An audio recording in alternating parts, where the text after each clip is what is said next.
Nah, selanjutnya kita akan bahas pengaruh suhu terhadap kelarutan. Ya, kita ingat kembali bahwa kelarutan didefinisikan sebagai jumlah maksimum zat terlarut yang akan melarut dalam sejumlah pelarut tertentu dan pada suhu tertentu. Untuk kebanyakan zat, suhu mempengaruhi kelarutan ya. Jadi dalam bagian ini kita akan bahas pengaruh suhu terhadap kelarutan dari padatan dan gas. Ya, pertama kita akan bahas tentang kelarutan padatan dan suhu. Ya, gambar berikut ini menunjukkan pengaruh suhu terhadap kelarutan beberapa senyawa ionik. Senyawa ionik dalam air ya. Secara umum, meskipun tidak semua, kelarutan zat padatan akan meningkat dengan meningkatnya suhu. Namun ya memang tidak ada kolerasi yang jelas antara tanda dari delta H larutan dengan variasi kelarutan terhadap suhu. Contohnya adalah proses kelarutan CaCl2 yang merupakan proses eksotermik dan pelarutan NH4NO3 yang endotermik.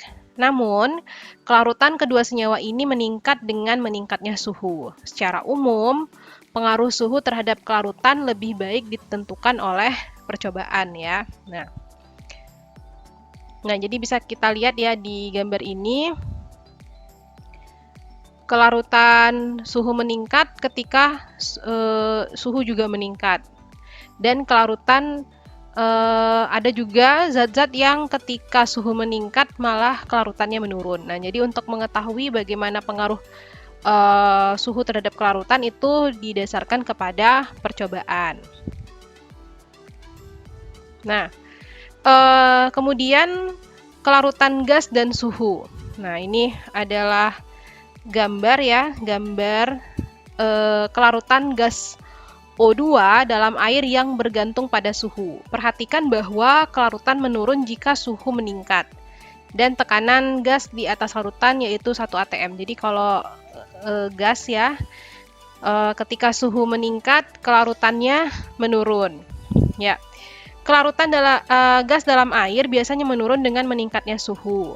Nah, bila air ya dipanaskan dalam beker, kita dapat melihat gelembung udara yang terbentuk di sisi kaca sebelum air mendidih.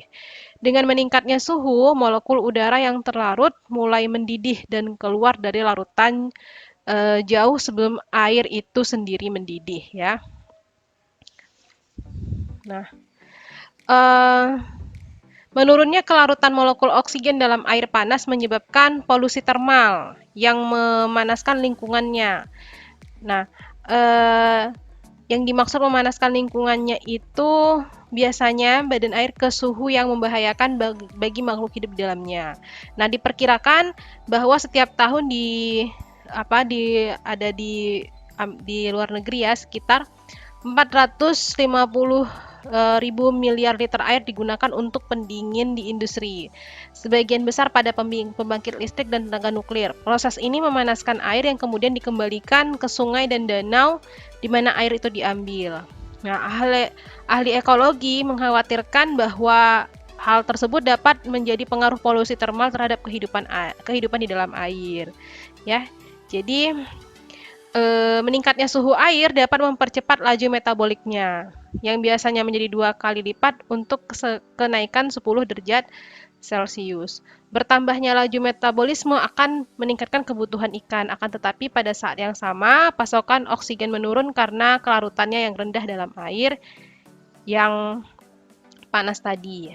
Nah, jadi ini salah satu pengaruh penggunaan air untuk tenaga listrik ya. Pemanasan air tersebut ternyata bisa memberikan polusi termal untuk lingkungan ya. Nah, selanjutnya kita bahas pengaruh tekanan terhadap kelarutan gas ya. Nah, untuk beberapa keperluan ya, tekanan eksternal tidak mempengaruhi kelarutan dari cairan dan padatan. Tetapi tekanan ini dapat mempengaruhi kelarutan gas ya. Hubungan kuantitatif antara kelarutan gas dan tekanan ditunjukkan oleh Henry's Law, hukum Henry. yang menyatakan bahwa kelarutan gas dalam cairan itu berbanding lurus dengan tekanan gas di atas larutannya. Jadi, kelarutan berbanding lurus dengan tekanan gas di atas larutannya. Rumusnya dapat dituliskan C sama dengan K dikali P, yaitu C adalah konsentrasi gas terlarut, P tekanan gas di atas larutan, K konstanta yang hanya bergantung kepada suhu. Nah, ini adalah gambaran ya interpretasi molekuler berdasarkan hukum Henry ya. Bila tekanan parsial di atas larutan meningkat dari A ke B, konsentrasi gas terlarut juga meningkat sesuai dengan persamaan C sama dengan K dikali P ya. Oke. Nah, hukum Henry dapat dipahami secara kualitatif ditinjau dari teori kinetik molekul. Ya, banyaknya gas yang akan terlarut dalam pelarut bergantung pada seberapa sering molekul-molekul dalam fase gas itu bertumbukan dengan permukaan cairan yang terjebak oleh fase cairan. Nah, misalnya kita punya gas dalam kesetimbangan dinamis dengan larutan.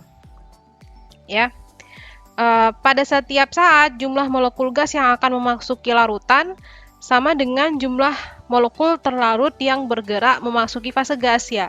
Bila tekanan parsialnya kita naikkan, semakin banyak molekul yang larut dalam cairan. Karena semakin banyak molekul yang menabrak permukaan cairan. Nah, proses ini akan terus berlanjut sampai konsentrasi larutan kembali sehingga jumlah molekul yang meninggalkan larutan per detik sama dengan jumlah molekul yang memasuki larutan. Nah, kemudian gambar yang satu lagi yang B itu menunjukkan peningkatan konsentrasi molekul pada fase gas dan juga pada fase larutan. Jumlah molekul akan lebih banyak dalam yang gambar B ya dibandingkan gambar A, di mana tekanan parsialnya lebih rendah.